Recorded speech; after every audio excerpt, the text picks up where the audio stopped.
Sahabat MDP TV yang berbahagia, ada sebuah kisah dari Ibnu Ummi Maktum, seorang yang buta dan menjadi salah satu muadzin Rasulullah SAW bersama dengan Bilal, Sa'ad al-Qaras dan Abu Mahdurah.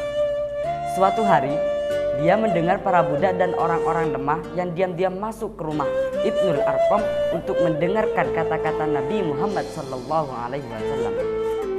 Para pelayan dan budak-budak yang menderita penyiksaan karena dakwah agama Islam yang dibawa Rasulullah SAW. Pada saat itu, dia memutuskan untuk pergi ke rumah ibadah untuk mendengarkan dan mendapatkan kepastian mengenai agama tersebut. Dia mengarahkan tongkatnya menuju rumah ibadah tersebut.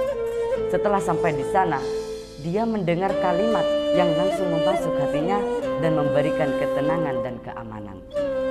Dengan mendengarkan wahyu yang diturunkan oleh malaikat Jibril kepada Nabi Muhammad SAW, Ibnu Ummi Maktum merasa tidak ada lagi ketakutan terhadap kekuatan di dunia ini.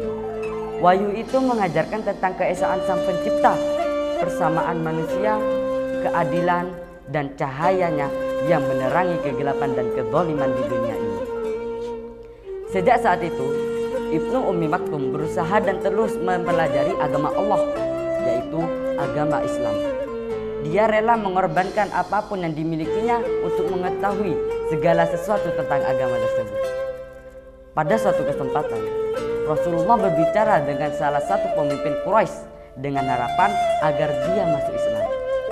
Ketika mereka berbicara, Ibnu Ummi Maktum datang dan menghadap Rasulullah, bertanya tentang sesuatu secara berulang-ulang. Nabi Muhammad ingin menghentikan pertanyaannya untuk beberapa saat agar bisa berbicara dengan pemimpin Quraisy. Dalam situasi itu, Rasulullah menunjukkan wajah yang tidak senang kepada Ibnu Ummi Maktum dan memalingkan wajahnya. Allah menegur Rasulullah melalui surah Abasa ayat 1-4 sebagai teguran atas tindakan Rasulullah SAW. A'udzu billahi minasy syaithanir rajim. Bismillahirrahmanirrahim. Abasa wa tawalla an ja'ahul a'ma wa ma yudrika la'allahu yazzakka aw yazzakkaru fatanfa'ahu dzikra. Sadaqallahul azim. Artinya, dia Nabi Muhammad berwajah masam dan berpaling karena seorang tunanetra, Abdullah bin Ummi Maktum, telah datang kepadanya. Tahukah engkau Nabi Muhammad, boleh jadi dia ingin menyucikan dirinya dari dosa atau dia ingin mendapatkan pengajaran sehingga pengajaran itu bermanfaat baginya. Hari demi hari tekanan, gangguan, dan penyiksaan yang dialami oleh kaum muslimin dari orang-orang Quraisy semakin meningkat. Karena itu Rasulullah SAW memberikan izin kepada para sahabat untuk berhijrah ke Madinah.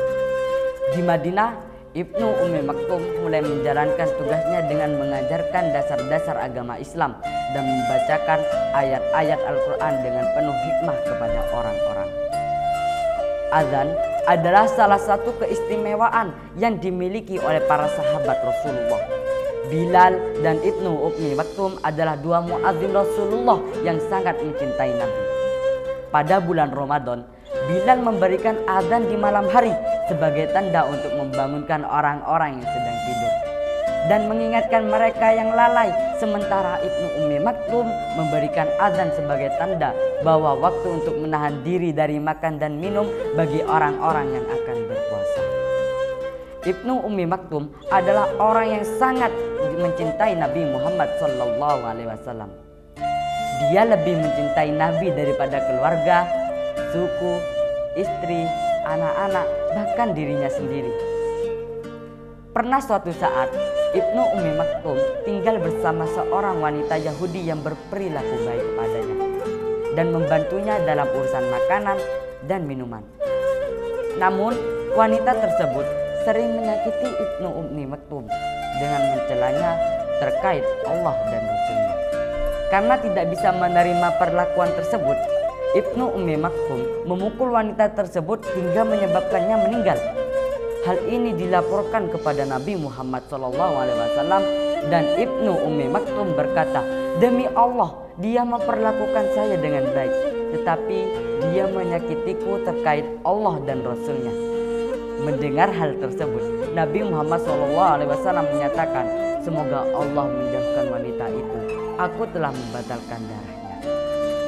Rasulullah menunjuk Ibnu Ummi Maktum sebagai penggantinya di Madinah saat beliau pergi dalam ekspedisi perang hingga ikut serta dalam berbagai pertempuran seperti Qorqorah Al-Qud melawan Bani Sulaim dan Ghafatan serta dalam pertempuran Badar, Uhud, Hamra dan Al-As'ad, Khandaq, Bani Quraizah, Bani Lihyan, Al-Gobah, Dzikorat dan selama perjalanan umroh Hudaybiyah. Allah berfirman, "Tidaklah sama antara orang mukmin yang duduk tidak berperang, yang tidak ada alasan dengan orang-orang yang berjihad di jalan Allah dengan harta dan jiwa mereka." Allah meninggikan derajat orang-orang yang berjihad dengan harta dan jiwa mereka atas orang-orang yang hanya duduk tidak berperang. Al-Quran Surah An-Nisa ayat 95. Ibnu Ummi Maktum mendengar ayat tersebut dan bersikeras untuk meraih pahala sebagai seorang mujahid. Dia meminta saudara-saudaranya untuk mengikutinya dalam perang. Akhirnya dia pergi bersama pasukan menuju Qadisiyah. Menurut Anas bin Malik, Ibnu Ummi Maktum membawa panji hitam dan mengenakan pakaian perang saat berpartisipasi dalam perang Qadisiyah. Az-Zahabi mencatat bahwa dia gugur sebagai syahid dalam pertempuran tersebut. Terlepas dari kebutaannya, Ibnu Ummi Maktum adalah seorang yang memiliki kawasan yang kuat. Allah Subhanahu wa Ta'ala berfirman bahwa orang yang paling mulia di sisinya adalah orang yang paling bertakwa. Al-Quran Surah Al-Hujurat ayat 13. Sejak itu, Nabi Muhammad SAW menyebarkan agama Islam yang indah kepada seluruh umat manusia, membawa kedamaian setelah ketakutan, cahaya setelah kegelapan, serta petunjuk setelah kesesatan.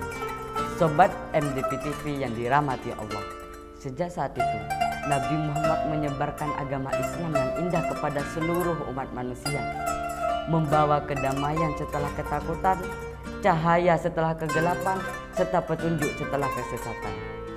Sekian dari saya. Wassalamualaikum warahmatullahi wabarakatuh.